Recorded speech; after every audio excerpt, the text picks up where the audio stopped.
Nyctophobia is a severe fear of the dark. It makes sense. As humans, we thrive on analysis. We analyze everything, every situation, and look for solutions even subconsciously.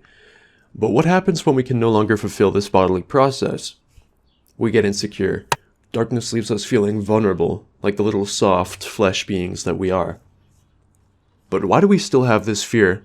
And why do some feel it so strongly? You'd think that after our complete domination of the planet, we would have nothing to worry about in a little bit of shadow, would we? Well, thousands of years ago, this definitely was not the case.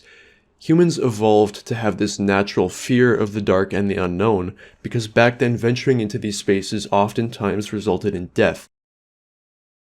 There were predators that thrived in the dark, waiting for clueless prey to enter their domain. So we evolved this fear, and it works the same way pain does. It keeps us safe.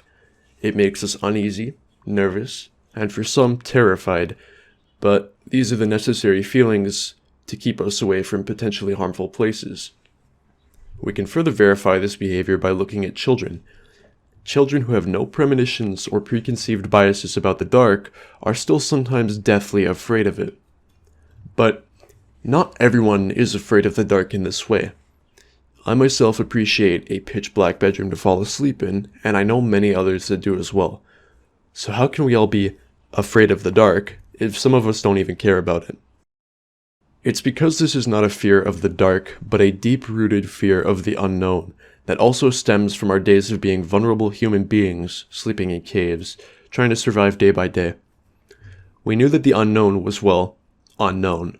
Nobody knew or still knows what could happen in these places. As a child, laying next to your mother in a pitch-dark room is comforting. You don't have to be afraid of the unknown because you know everything about your situation. Even though you can't see, you know who you are laying next to, and you know what the room around you looks like. Now, for instance, standing alone in a cave 3 kilometers below the surface of Earth, or being alone and lost in the Amazon rainforest at night, that is true fear. By being in those places completely clueless of your surroundings, you are tapping into a primordial fear that hasn't gone away with time. We are still human, and your brain knows that, so it does whatever it can to make you get out of there. Your heart palpitates faster, you get breathless, sweat drips down your forehead, forming miniature waterfalls with the tears that already stream down your face. Realistically, though, many of us are not going to be in either of those situations, but there are other places more close to home that can cause these sensations. You've just moved into a new house, and you're unpacking your things in the basement, when suddenly the power goes out. You've just gotten there, and you don't know the layout of the basement just yet, so you fumble around looking for the light switch, and in that time you are scared out of your mind. It is silent around you. The sound of your feet smacking the concrete is all that is audible. It's unknown isolation, a deadly combo that is bound to strike true fear in anybody, given the right circumstances. So that leaves us at a crossroads. Is fear of the dark its own thing, or is it just a specific variant of a fear of the unknown? Well, in a way, it's both.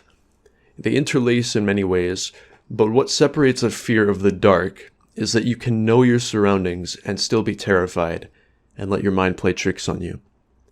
Fear of the dark is more of an imaginative fear.